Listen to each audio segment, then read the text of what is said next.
नमस्कार दोस्तों। देखिए, आज हम बताएंगे आपको फ्यूचर इम्परफेक्ट टेंस में नेगेटिव सेंटेंस। ठीक है, अफर्मेटिव में बता चुका हूं, आप लोग अगर नहीं पढ़े तो पिछले वीडियो में जाके पढ़ लीजिएगा। आज हम बताएंगे आपको फ्यूचर इम्परफेक्ट टेंस में नेगेटिव सेंटेंस। ठीक है दोस्त, और मैं आपसे ये रिक्वेस्ट करना चाहूंगा, आप अभी तक हमारे चैनल को सब्सक्राइब नहीं किए, प्लीज आप हमारे चैनल को सब्सक्राइब कर लीजिए। अगर आप सब्सक्राइब करते हैं तो हमें पढ़ाने में बहुत ही अच्छा लगता है और मैं मन से पढ़ाता भी हूँ। चल दोस्त, मैं वीडियो को स्टार्ट करता हूँ। देखिए, फ्यूचर टेंस में फ्यूचर इम्परफेक्ट टेंस में बताने जा रहा हूँ। देखिए, इसको पहचानते हैं कैसे, जैसे फ्यूचर इम्परफेक्ट टेंस हम कैसे जानेंगे कि वो उसी का वाक्य है जिस हिंदी वाक्य क्रिया के अंत में रहा होगा, रही होगी, यानी कि इस तरह का वाक्य लिखा रहता है। जैसे देखिए, वह नहीं पढ़ रहा होगा, अंत में क्या है? रहा होगा। वह किताब नहीं पढ़ रहा होगा, अंत में क्या लिखा है? रहा होगा। मतलब रहा होगा, रहा, रहे होगी, मतलब कुछ भी रहेगा लेकिन ये ही रहेगा। तो इसे हम फ्यूचर इम्परफेक्ट टेंस कहते हैं। देखिए, इसका स्ट्रक्चर क्या होता है? सब्जेक्ट प्लस शैल या will plus not plus B plus verb का चौथा रूप। V4 का मतलब होता है वर्ब का चौथा रूप। इसमें ING लगाते हैं, इसी को हम बोलते हैं वर्ब का चौथा रूप। तो इसको हम नहीं लिखते हैं ING, ध्यान रखिएगा। तो ये निगेटिव सेंटेंस है, नकारात्मक वाक्य। यानी कि निगेटिव का मतलब होता है प्रत्येक वाक्य में निगेटिव लगा रहेगा। जैसे कि नहीं नहीं नहीं नहीं नहीं, वह नहीं खा रहा होगा, नहीं वह नहीं पढ़ रहा होगा, वह नहीं स्कूल जा रहा होगा, यानी कि नहीं लगा रहा था, उसी को बोलते हैं नकारात्मक वाक्य। चलिए, हम फ्यूचर इम्परफेक्ट टेंस में जिस तरह का वाक्य होता है हम वही लिखे हैं यहाँ पे, आप इसको सॉल्व कीजिएगा।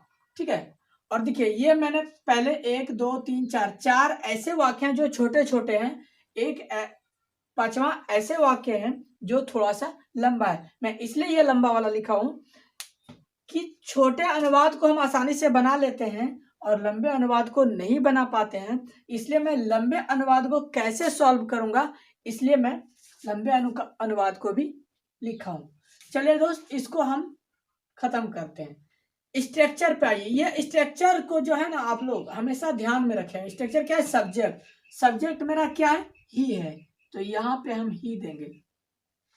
एक चीज आप ध्यान में दीजिएगा, आई और वी के साथ सेल लगता है और बाकी बात सभी सब्जेक्ट में विल का प्रयोग होता है। इतना सा ध्यान में रखिएगा, आई और वी के साथ ही सेल का प्रयोग हुआ, बाकी बात जितना भी सब्जेक्ट आ जाए सारे के सारे विल लगेंगे। देखिए, ही है, ही के साथ हम क्या देंगे? सेल या विल, तो यहाँ पे हम देंगे विल। प्लस नोट है दोस्त, यहाँ पे हम लगा देंगे नोट। और उसके बाद क्या है? बी लगा हुआ है, तो हम यहाँ पे बी लिखेंगे। V4 का मतलब क्या होता है? वर्ब। पढ़ना का अंग्रेजी होता है रीड, और इसमें ING जोड़ेंगे क्योंकि V4 का मतलब ING होता है। अब देखिए, ऑब्जेक्ट। ऑब्जेक्ट इसमें नहीं है। ऑब्जेक्ट जैसे रहता हुआ किताब नहीं पढ़ रहा होगा तो किताब ऑब्जेक्ट हो जाता, लेकिन इसमें कुछ नहीं है, तो यहाँ पे आके सेंटेंस मेरा सही हो गया। अब देखिए, दूसरा सब्जेक्ट लीजिए हुआ, तो यहाँ पे हो जाएगा ही। सेल या विल, तो यहाँ पे हो जाएगा मेरा विल।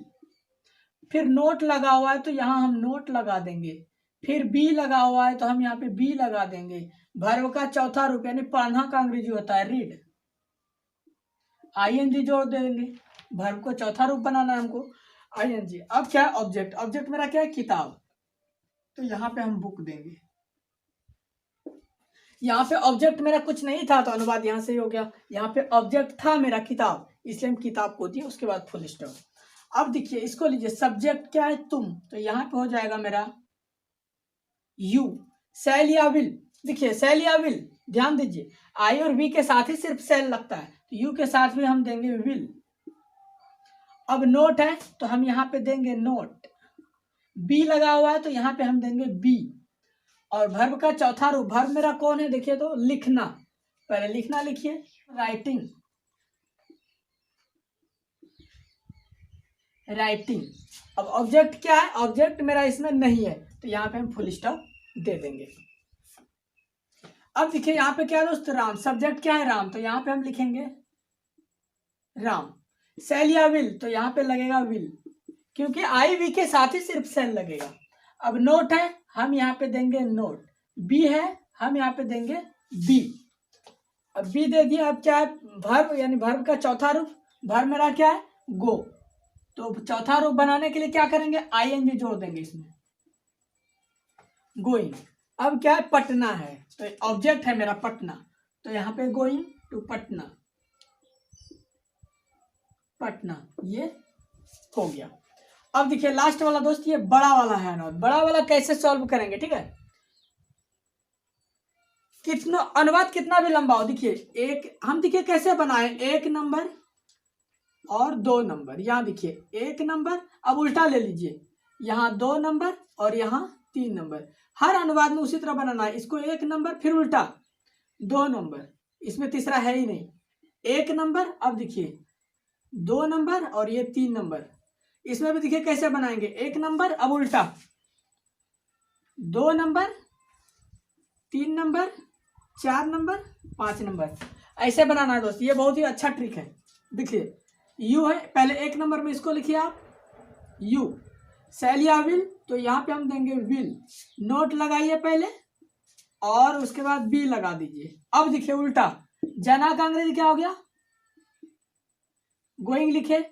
अब क्या है, दिल्ली, तो हम दिल्ली लिखेंगे।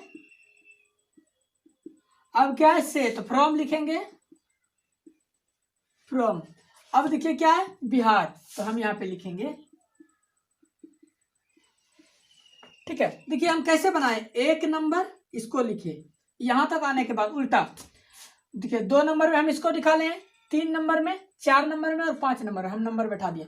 किसी भी तरह का अनुवाद हो, टेंस चाहे कोई भी हो, तो अनुवाद आपको इसी तरह बनाना है, सब्जेक्ट और वर्ब और ऑब्जेक्ट पकड़ के, ठीक है दोस्त। ये वाला ट्रिक आप हमेशा ध्यान में रखिएगा, अनुवाद हमेशा इसी तरह उल्टा बनता है और वो सही हो जाता है, ठीक है दोस्त। तो मेरे ख्याल से ये वीडियो आपको पसंद आया होगा, ये ट्रिक भी आपको पसंद आया होगा, और मैं आपसे ये रिक्वेस्ट करूंगा लास्ट में कि आप हमारे चैनल को सब्सक्राइब कर लीजिए। अगर आप सब्सक्राइब करते हैं तो हमें पढ़ाने में बहुत अच्छा लगता है, और मैं कोशिश करूंगा कि अच्छे से अच्छे ट्रिक को आपके सामने रखूं ताकि आपको समझ में आ जाए, ठीक है। तो मिलते हैं अगले क्लास